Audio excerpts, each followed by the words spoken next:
नमस्कार दोस्तों, आज हम इस वीडियो में आपके साथ डिस्कस करेंगे गियर लैपिंग प्रोसेस के बारे में, जो गियर फिनिशिंग प्रोसेस का एक टाइप है और यह एक मैटिंग प्रोसेस है और एक माइक्रो फिनिशिंग प्रोसेस भी इसको कहा जाता है। तो बात करते हैं जो गियर लैपिंग प्रोसेस है, इसे क्यों किया जाता है, कैसे इसको करते हैं। और सबसे पहले बात करते हैं कि जो गियर लैपिंग प्रोसेस है, नाम से पता चलता है कि इस प्रोसेस को हम गियर की फिनिशिंग करने के लिए इस्तेमाल करते हैं और इस प्रोसेस को करने से हमें बहुत ही फाइन फिनिश मिलता है और हाई डिग्री ऑफ एक्यूरेसी मिलती है जो गियर टीथ होते हैं उनके ऊपर। और इस प्रोसेस के द्वारा गियर टीथ के वियर प्रॉपर्टीज़ को इम्प्रूव किया जाता है और अगर गियर्स टीथ पर अगर माइन्यूट एरर है, इन्वोल्यूट प्रोफाइल पर, हेलिक्स एंगल पर, टूथ स्पेस पर या फिर जो कंसेंट्रिसिटी होती है वहाँ पर, उसको भी दुरुस्त किया जा सकता है, करेक्ट किया जा सकता है इस फिनिशिंग प्रोसेस के द्वारा। अगर हम बात करते हैं जो गियर लैपिंग प्रोसेस है, इसको गियर पर हार्डनिंग के बाद किया जाता है। और सबसे पहले अगर बात करें कि जैसा आपको इन डायग्राम्स में नज़र आ रहा है कि इस प्रोसेस के द्वारा हम जो स्पर गियर है, हेलिकल गियर है, उनकी लैपिंग कर सकते हैं। इसके अतिरिक्त जो स्पाइरल बेवल गियर है, हाइपोड गियर्स हैं, उनकी लैपिंग भी हम कर सकते हैं। तो जैसा आप इस डायग्राम में देख पा रहे हैं, एक हाइपोइड गियर है और यहाँ पर ये हाइपोइड गियर है जो लार्ज गियर है और ये जो छोटा स्मॉलर गियर है जिसे हम पिनियन कहते हैं। एक प्रकार से ये पूरा सेट है जिसकी मदद से हम इस बड़े गियर की लैपिंग करते हैं और यहाँ से अब्रेसिव फीड दिया जाता है। जो अब्रेसिव फीड हम देंगे तो यहाँ पर क्या होगा कि जो इसके टीथ हैं वहाँ पर अब्रेसिव सलरी को यहाँ पर स्प्रे किया जाएगा। जो अब्रेसिव होंगे वो बड़े फाइन ग्रेन पार्टिकल्स होंगे जो ऑयल के साथ मिक्सअप होंगे। और अगर हम बात करते हैं, ये जब भी हम ये पूरी अरेंजमेंट है, ये एक पूरा सेट है। इसमें क्या है कि जब रिप्लेस करेंगे तो पूरा सेट ही रिप्लेस होगा, इसमें से सिंगल जो गियर है उसको रिप्लेस नहीं करेंगे। और यहाँ पर जो पिनियन है वो पिनियन एक प्रकार से एक ड्राइवर की तरह कार्य करता है और जो ये हाइपोइड गियर है ये ड्रिवन मेंबर की तरह कार्य करता है।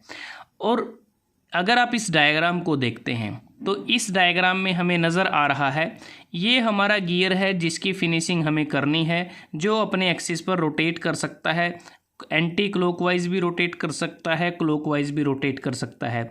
और इसके यहाँ पर अगर हम देखें, ये 3 लैप्स इस पर बने हुए हैं। ये जो तीनों लैप्स हैं ये भी क्लॉकवाइज और एंटी क्लॉकवाइज रोटेट कर सकते हैं आवश्यकता के अनुसार।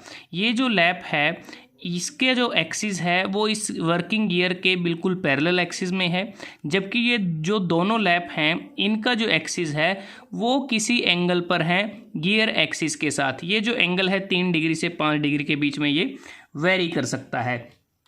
अब बात करते हैं कि ये जो प्रोसेस है इसको कैसे किया जाता है। अगर हम इस डायग्राम को देखते हैं तो यहाँ पर अगर हम देखें, ये एक नीचे लैपिंग प्लेट है और यहाँ पर गियर को माउंट कर दिया गया है और यहाँ पर हम 1 2 3 लैप्स हमने इसमें यूज़ किए हैं। जब ये रोटेट करता है तो साथ में ये जो लैप्स हैं ये भी रोटेट करते हैं। ये जो गियर के टीथ हैं इसके साथ ये मैसिंग कर रखी है, जब भी रोटेट करेंगे तो गियर टीथ के साथ मैस होते हुए ये रोटेट करते हैं। और जब ये पूरा सेट रोटेट करता है तो उस दौरान यहाँ पर जो अब्रेसिव है, जो अब्रेसिव पार्टिकल्स हैं उसको यहाँ पर कह सकते हैं कि स्प्रे किया जाता है।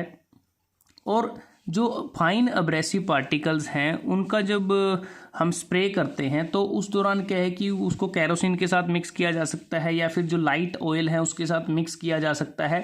तो एक प्रकार से जो अब्रेसिव्स हैं, ये जो वर्किंग गियर है इसके जो टीथ हैं और ये जो लैप्स के यहाँ पर टीथ हैं इनके बीच में वो कार्य करता है और धीरे धीरे जो एक प्रकार से जो स्लाइडिंग एक्शन क्रिएट हो जाता है गियर टीथ और इन लैप्स के टीथ के बीच में। और इस लैपिंग प्रोसेस के दौरान जो मटेरियल है वो बहुत कम अमाउंट में रिमूव होता है।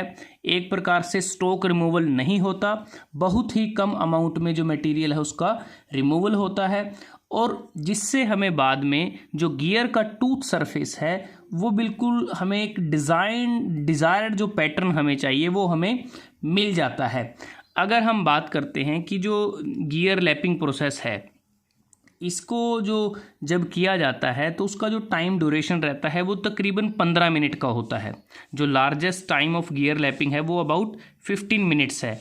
लेकिन कुछ एक्सेप्शनल केसेस में वो जो टाइम पीरियड है उसको इंक्रीज किया जा सकता है। जैसे अगर हम जो गियर टीथ प्रोफाइल या जो पिच करेक्शन करनी है तो उस दौरान क्या है कि मटेरियल का जो लैपिंग प्रोसेस का जो टाइम है वो थोड़ा इंक्रीज किया जा सकता है। लेकिन जो लैपिंग का टाइम अगर ज़्यादा कर दिया जाएगा तो उससे होता है कि कई बार जो क्योंकि वहाँ पर लार्जर अलाउंसेस हो जाते हैं और जिसके परिणाम स्वरूप जो गियर प्रोफाइल है वो डिस्टोर्ट हो सकती है, जो टीथ की एक्यूरेसी है वो इम्पेयर हो सकती है। तो एक प्रकार से अगर हम कहें कि सिर्फ आवश्यकता के अनुसार ही टाइम को बढ़ाया जाए, अदरवाइज जो एक कंसीडरेबल जो टाइम लिमिट है उस टाइम को ही कंसीडर करके इस प्रोसेस को किया जाए। अब बात करते हैं कि जो लैपिंग प्रोसेस है इसको जनरली अगर हम बात करें उन्हीं गियर्स पर किया जाता है जिनकी हार्डनेस 45 RC से ज़्यादा होती है। आर यहाँ पर रॉकवेल हार्डनेस को इंडिकेट करता है, तो अगर उससे ज़्यादा है तो उसी पे इस प्रोसेस को किया जाता है।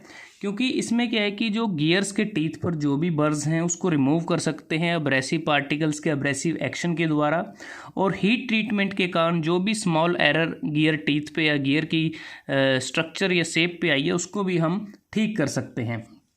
अब बात आती है कि जब गियर लैपिंग प्रोसेस की जाती है तो उस दौरान हम जो मशीन्स यूज़ करते हैं वो स्पेशल मशीन्स होती हैं। वो मैनुअल भी हो सकती हैं, सेमी ऑटोमेटिक भी हो सकती हैं और ऑटोमेटिक भी हो सकती हैं। अब जो मैनुअली मशीन होगी उसमें तो सारा कार्य ही मैनुअली होगा, लेकिन जो सेमी ऑटोमेटिक है उसमें लोडिंग और अनलोडिंग मैनुअली होती है। लेकिन जो ऑटोमेटिक जो मशीन होती है लैपिंग के लिए उसमें लोडिंग और अनलोडिंग भी ऑटोमेटिकली की जाती है प्रोग्राम्ड साइकिल की मदद से। तो दोस्तों अगर हम बात करें, इस वीडियो में हमने जाना कि कैसे एक गियर की प्रोफाइल को ठीक किया जा सकता है, गियर के सरफेस को फिनिश किया जा सकता है, किस सेटअप के द्वारा उसको ठीक किया जा सकता है, क्या क्या हमारी रिक्वायरमेंट रहती हैं। तो जैसा आपने इस डायग्राम में देखा, तो अगर आपको ये वीडियो अच्छा लगा आप इसको लाइक कर सकते हैं, शेयर कर सकते हैं अपने दोस्तों के साथ, स्टूडेंट्स के साथ, और हम जल्दी हाजिर होते हैं एक नए वीडियो के साथ। तब तक के लिए धन्यवाद। आपका दिन शुभ रहे।